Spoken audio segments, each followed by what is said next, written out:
আসসালামু আলাইকুম। ৬টি পদে জেলা প্রশাসকের কার্যালয়ে গোপালগঞ্জে একটি নিয়োগ বিজ্ঞপ্তি প্রকাশ করা হয়েছে। যারা ব্যাচেলর ডিগ্রি বা সমমান ডিগ্রিতে উত্তীর্ণ হয়েছেন তারাই শুধুমাত্র আবেদনটি করতে পারবেন। আবেদন প্রার্থীকে অবশ্যই গোপালগঞ্জ জেলার স্থায়ী বাসিন্দা হতে হবে। আবেদন কবে থেকে শুরু হবে এবং কবে শেষ হবে, কিভাবে আবেদনটি করতে হবে, আবেদন করতে কত টাকা খরচ হবে, এই সব কিছু ইনশাল্লাহ এই ভিডিওতে দেখানো হবে।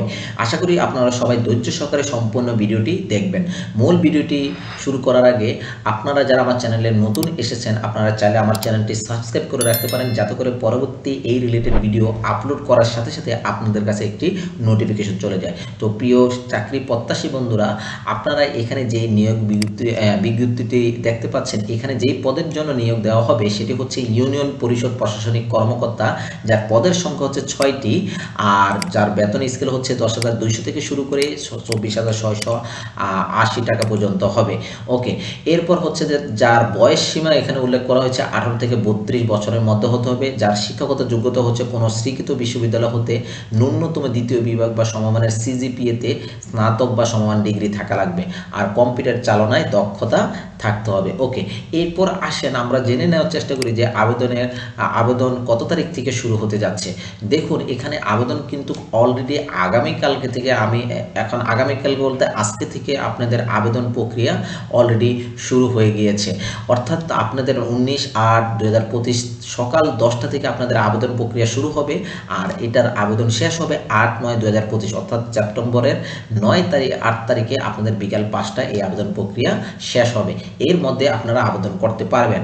উক্ত সময়ের মধ্যে আপনারা যেটি করতে হবে, ইউজার আইডি প্রাপ্ত প্রার্থীগণ অনলাইনে আবেদনপত্র সাবমিটের সময় পরবর্তী 72 ঘন্টার মধ্যে SMS এর মাধ্যমে পরীক্ষার ফি জমা দিতে হবে। ওকে, তো আবেদনটি কিভাবে করবেন বা আবেদনটি করার আগে আপনাকে যে জিনিসটা কি করতে হবে, তো আবেদনটি করতে হবে আপনাকে মূলত এই ওয়েবসাইটে গিয়ে, অর্থাৎ dcgopalganj.teletalk.com.bd, এই ওয়েবসাইটে যাওয়ার পরে এরকম একটি পেজ দেখতে পারবেন। এখান থেকে আপনাকে যেটি করতে হবে, এই যে এখানে যে অপশনটি রয়েছে অ্যাপ্লিকেশন ফর্ম, এই অপশনে জাস্ট ক্লিক করবেন। ক্লিক করার পরে দেখতে পারবেন এখন কিন্তু দেখাচ্ছে কি, এটা কিন্তু এখনো শুরু হয়নি আবেদনটা, অর্থাৎ আজকে 10টা থেকে আপনার শুরু হবে, সকাল 10টা থেকে, তখন এখানে আপনার বিভিন্ন অপশন দেখতে পারবেন। ওকে, তো এরপর আসেন আবেদনটি আপনি যে করবেন, করার আগে যে জিনিসটি আপনাকে, যে দুইটা জিনিস আপনাকে রাখতে হবে রেডি করে, সেটি হচ্ছে যে আপনার স্বাক্ষর অথবা সিগনেচার, যেটি 300/80 পিক্সেলের হবে, অর্থাৎ যার কেবি হবে 60 কেবি, আর রঙিন ছবি হতে হবে 300/300 পিক্সেলের, যার কেবি হবে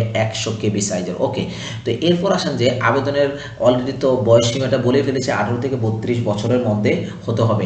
এরপর কারা কারা আবেদন করতে পারবেন, যেমন যারা সরকারি, আধা সরকারি, তারাও কিন্তু স্বায়ত্তশাসিত, তারাও কিন্তু আবেদন করতে পারবেন। কিন্তু আবেদন করতে গেলে তাদের জন্য যেই জিনিসগুলো লাগবে সেটি হচ্ছে যে আপনার অনাপত্তি সনদপত্র অবশ্যই আপনাদের লাগবে, যে চাকরিরত প্রার্থীকে যথাযথ কর্তৃপক্ষের অনুমতিক্রমে আবেদন করতে হবে। ওকে, এরপর আসেন যে আপনাকে আবেদন যদি করতে যান, আপনাকে যে জিনিসগুলো একটু নির্ভুলভাবে আপনাকে যাচাই বাছাই করতে হবে, সেটি হচ্ছে যে আপনাকে যেটি করতে হবে, সিগনেচার এবং ছবি আপলোড করার পরে আপনাকে সকল ক্রাইটেরিয়া আবেদন ফর্মে ফিল আপ করার পরে সাবমিট করার সময় আপনাকে একটা ফ্রি ভিউ দেখাবে, যে ফাইনাল সাবমিট করার আগে। তো এই ফ্রি ভিউতে চেক করে নেবেন সব কিছু ঠিক আছে কিনা, যদি ঠিক না থাকে তাহলে পরিবর্তন করবেন, আর যদি ঠিক থাকে সাবমিট করে দিবেন। সাবমিট করার সাথে সাথে আপনাকে একটি অ্যাপ্লিকেশন কপি আপনি পেয়ে যাবেন, যেই অ্যাপ্লিকেশন কপিতে আপনাকে এই অ্যাপ্লিকেশন কপিতে আপনাকে একটা ইউজার আইডি দেওয়া হবে। এই ইউজার আইডি আপনার যখন আবেদন ফি জমা দিবেন তখন কিন্তু এই ইউজার আইডিটা লাগবে। এখন আসুন আবেদন ফি কিভাবে জমা দিবেন। তো আবেদন ফি জমা দিতে হলে অবশ্যই আপনাকে যেটি করতে হবে, টেলিটক প্রিপেড মোবাইল নম্বরে আপনাকে যেটি করতে হবে সেটি হচ্ছে যে এই পদের জন্য 112 টাকা আপনাকে প্রবেশ করাতে হবে। এই 112 টাকা প্রবেশ করানোর পরে এরপরে আপনাকে যেটি করতে হবে সেটি হচ্ছে যে মোবাইল অপশনে গিয়ে আপনাকে 2টি SMS সেন্ড করতে হবে। তো এই 2টি SMS সেন্ড করার জন্য আপনাকে যেটি করতে হবে, প্রথম হচ্ছে যে DC Gopalganj space user ID, এরপরে সেন্ড করতে হবে 16342 এই নম্বরে। তারপরে একটি ফিরতি SMS চলে আসবে, এই দ্বিতীয় SMS এ লিখতে হবে DC গোপালগঞ্জ স্পেস ইয়েস, তারপরে যে ফিনটি আপনার SMS এ চলে আসবে, এই SMS একটি ফিন কোড দেওয়া থাকবে, সেটি লিখে 16342 এই নাম্বারে সেন্ড করে দিবেন। তাহলে দেখতে পারবেন আপনাকে একটি মেসেজ জানাবে, কনগ্রাচুলেশন মেসেজ, যেখানে আপনার ইউজার আইডি এবং পাসওয়ার্ড দেওয়া থাকবে।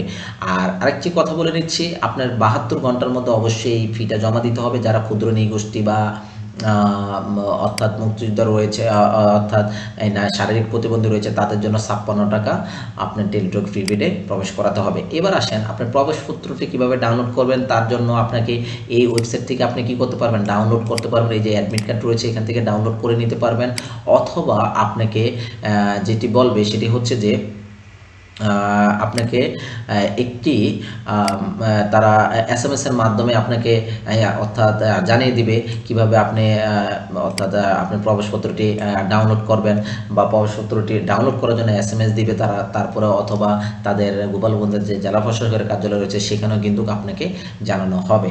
ওকে, এরপর হচ্ছে যে পরীক্ষার সময় কিন্তু আপনাকে অ্যাডমিট কার্ডের মধ্যেই কিন্তু দেওয়া হবে যে কোথায় কখন কত তারিখে সব কিছু এখানে বিস্তারিত দেওয়া হবে। এরপর আসেন যে আপনি যদি লিখিত পরীক্ষায় উত্তীর্ণ হন, লিখিত পরীক্ষায় উত্তীর্ণ হলে তখন আপনাকে যেই জিনিসগুলো ডকুমেন্টগুলো নিয়ে আসতে হবে সেগুলো কিন্তু এই যে এখানে কিন্তু উল্লেখ রয়েছে। যেমন মৌখিক পরীক্ষার সময় নিম্নবর্ণিত সনদ সময়ের মূল কপি সঙ্গে আনতে হবে। যেমন শিক্ষকতার যোগ্যতার সকল সনদ, সংশ্লিষ্ট ইউনিয়ন পরিষদ চেয়ারম্যান, পৌরসভা, মেয়র, সিটি কর্পোরেশন কর্তৃক নাগরিকত্ব সনদপত্র অথবা জাতীয় পরিচয় পত্র বা জন্ম সনদ, বীর মুক্তিযোদ্ধা, শহীদ মুক্তিযোদ্ধা, শহীদ বীর এবং বীরাঙ্গনার সন্তানের জন্য আপনার মুক্তিযোদ্ধার সনদপত্র লাগবে। এরপরে শারীরিক প্রতিবন্ধীর ক্ষেত্রে সনদপত্র লাগবে, ক্ষুদ্র নৃগোষ্ঠীর ক্ষেত্রে, তৃতীয় লিঙ্গের ক্ষেত্রে সনদপত্র লাগবে। ডাউনলোডকৃত অ্যাপ্লিকেশন কপিও কিন্তু আপনার মৌখিক পরীক্ষার সময় আনতে হবে।